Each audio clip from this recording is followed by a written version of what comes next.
Let's start our first news with Carlos Prates, who is not worried about Michael Morales waiting for a title opportunity.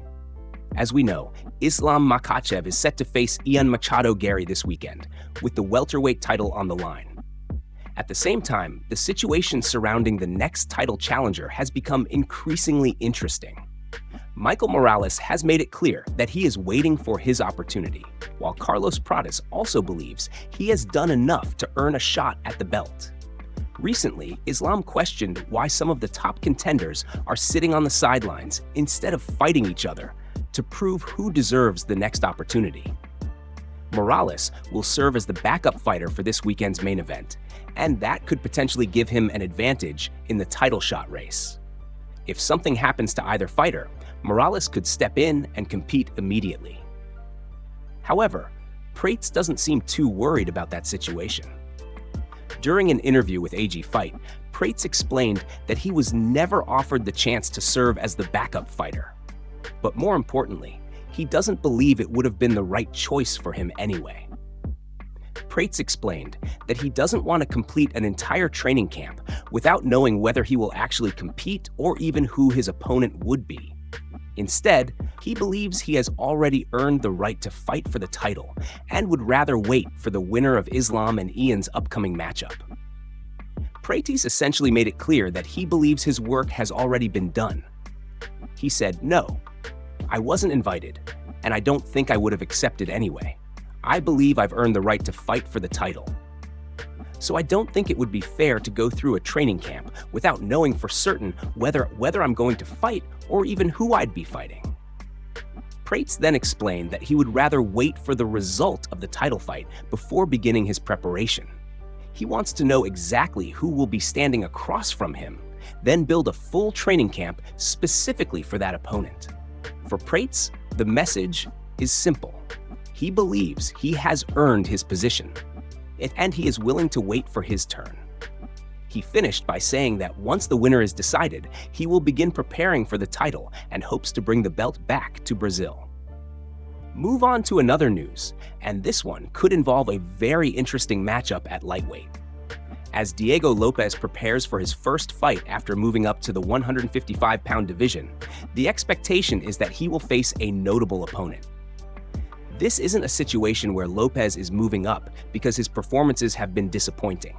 Instead, he is making the move after establishing himself as a serious contender. And one matchup that fans have been talking about is Charles Oliveira. A fight between Lopes and Oliveira could make a lot of sense, especially after Oliveira recently withdrew from his scheduled fight with Arman. With Oliveira no longer competing in that matchup, a potential fight against Lopes could give him enough time to mentally and physically prepare for his return. However, there is one important detail that cannot be ignored. Oliveira's coach, Diego Lima, previously dismissed the idea of Oliveira fighting Lopes just a few weeks ago. At that time, Oliveira's team was already expecting him to face Arman next, so a Lopes matchup simply wasn't part of their plans. But circumstances have now changed. Following the recent situation involving Alan Nascimento, Oliveira stepped away from the scheduled matchup, creating uncertainty about what comes next for him. That means the previous comments from his team may no longer carry the same weight. What didn't make sense a few weeks ago could potentially become a much more realistic option now. For Lopes, facing a former champion like Oliveira would immediately give his move to lightweight a huge test. And for Oliveira, it would provide an opportunity to return against another highly respected contender. Nothing has been confirmed yet, but with Oliveira's previous fight falling apart and Lopes looking for a major lightweight opponent, this is certainly a matchup that could become very interesting if both sides are willing to make it happen. Move on to another news, and this time, Kamaru Usman has added himself to the growing list of fighters taking shots at Ian Garry. During a recent episode of the Pound for Pound podcast with Henry Cejudo, Usman was asked about Garry being his former teammate. Instead of giving a serious response, Usman jokingly acted embarrassed and immediately distanced himself from the idea that Garry was ever his friend. When Cejudo brought up the upcoming matchup between Islam Makhachev and Ian Garry, he referred to Garry as Usman's former teammate. Usman's response was simple: "What? He was never my friend." The exchange was clearly delivered in a joking manner, but Usman then went on to explain his perspective on Garry's training situation. According to Usman, Garry has trained at different gyms and worked with various teams rather than establishing a permanent affiliation with one particular gym. That has become a noticeable part of Garry's career, especially as he continues traveling and learning from different coaches and training partners. Usman pointed out that Garry has essentially described himself as someone who prefers to travel, experience different environments, and learn wherever he can. And so far, that approach has worked very well. Despite not being tied to one specific gym, Garry has continued to develop into one of the top contenders in the UFC welterweight division. His performances have earned him a major opportunity against Islam, and now he is preparing for one of the biggest fights of his career. So while Usman's comments were clearly made with humor, they also highlight something unusual about Garry's career path. Rather than building his entire career around one team, Garry has chosen a different route, traveling between training camps and working with different specialists. Whatever people think about his personality or approach, the results speak for themselves. Garry has continued moving forward, and now he has the chance to prove himself on the biggest stage against Islam. Move on to another news, because Dana White has just provided more details about the massive event the UFC has been working on behind the scenes. After the incredible scale of the White House event, expectations are already extremely high for what could come next. And according to Dana, the UFC is not planning to do anything bigger than the White House event itself. In a new interview with TMZ Sports, Dana explained that the White House has set an almost impossible standard. However, he also revealed that an idea presented by Craig could potentially become the next major project for the UFC. Dana described the concept as a great idea and said that if everything lines up, he could begin taking the necessary steps to make it happen. But this isn't just an idea being discussed casually. Dana revealed that he has several important calls planned after this weekend. Those conversations could determine whether the project moves forward and whether the UFC can actually turn the concept into reality. He also explained that someone involved with the project will travel to the potential location to do what Dana referred to as recon work. That means the UFC is already looking beyond the initial idea and examining whether the location and circumstances can actually support such a major event. Dana's goal is to get as much of the groundwork completed as possible and hopefully have a clearer picture of the project within the following week. Of course, there are still plenty of details that need to be finalized before anything can officially happen. Location, logistics, production, security, and the overall scale would all have to be carefully considered. But the most interesting part is that Dana White appears to be serious about exploring the possibility. The White House event has already created a massive benchmark for the UFC, and Dana's latest comments suggest that the promotion isn't finished thinking big. If everything comes together, the next event could once again push the UFC into completely new territory. Move on to another news, because we have several new UFC fight announcements to go through. We'll start with a matchup coming to UFC Shanghai. According to AG Fight, So now has a replacement opponent after Junior Tafa withdrew from their scheduled fight. So will reportedly make his UFC debut against Levi Rodriguez Jr., who currently holds a 0-1 record inside the promotion. Levi originally earned his UFC contract through Dana White's Contender Series after defeating Freddy Vidal, although that result was later overturned to a no contest. Despite that change, Levi remained with the UFC and made his promotional debut last month against Felipe Franco, where he suffered a defeat. Now, he gets another opportunity to make an impression when he faces So in Shanghai. Next, MMA Junkie's Danny Segura has reported another new matchup, with Rodrigo Vera set to face Ramiro Jimenez at Noche UFC on September 12th.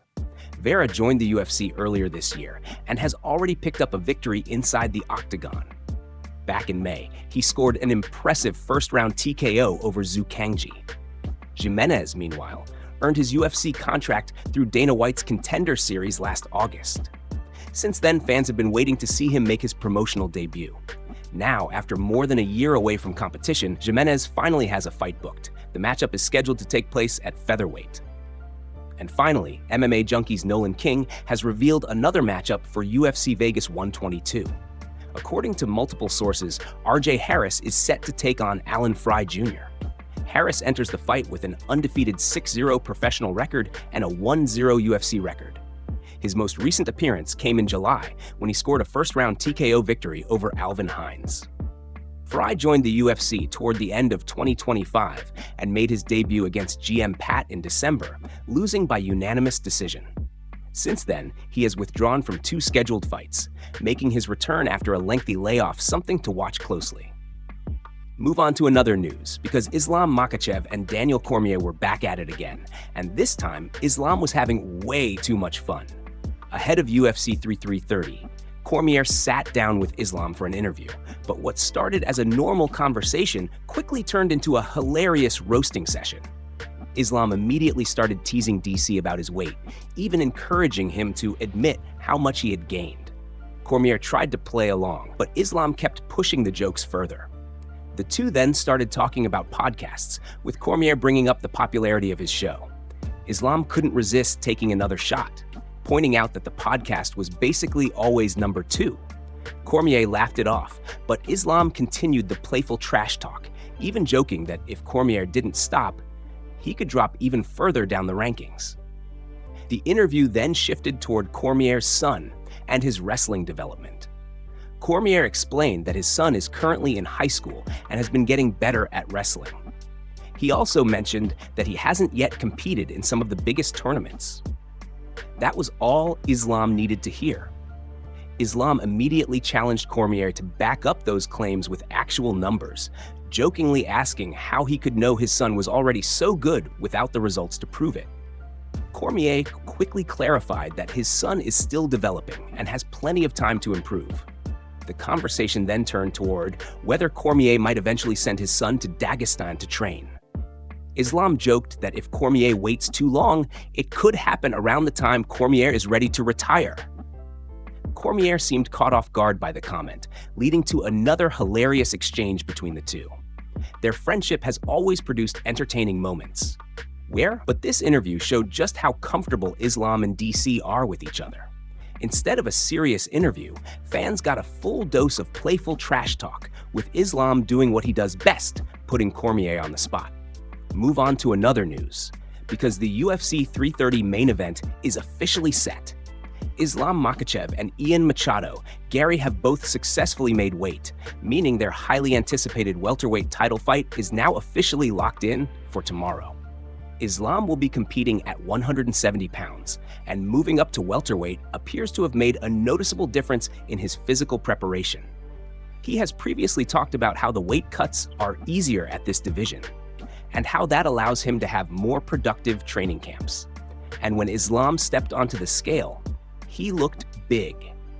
At 170 pounds, the champion appeared noticeably different compared to his previous fights at lightweight. Without having to drain his body as much, Islam has been able to carry more muscle and looks much more like a natural welterweight. That physical transformation could become an important factor when he finally steps inside the octagon against Ian.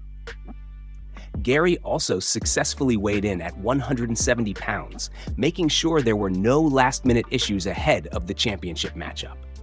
As for the prediction, the fighters appear to have different paths to victory. One discussion surrounding the matchup is whether Islam's wrestling-heavy approach could require more energy against someone like Garry. However, Garry has developed a reputation for having excellent cardio and maintaining his pace throughout fights. The biggest question now is how those physical advantages translate once the action begins. Adding even more intrigue to the event, Michael Morales also weighed in at 170 pounds and is officially serving as the backup fighter for the main event. That means Morales has completed his preparation and is ready to step in if either Islam or Garry is unable to compete. With both championship fighters successfully making weight and the backup fighter ready, everything is now in place. The UFC 330 main event is official, and the welterweight title fight is finally ready to begin.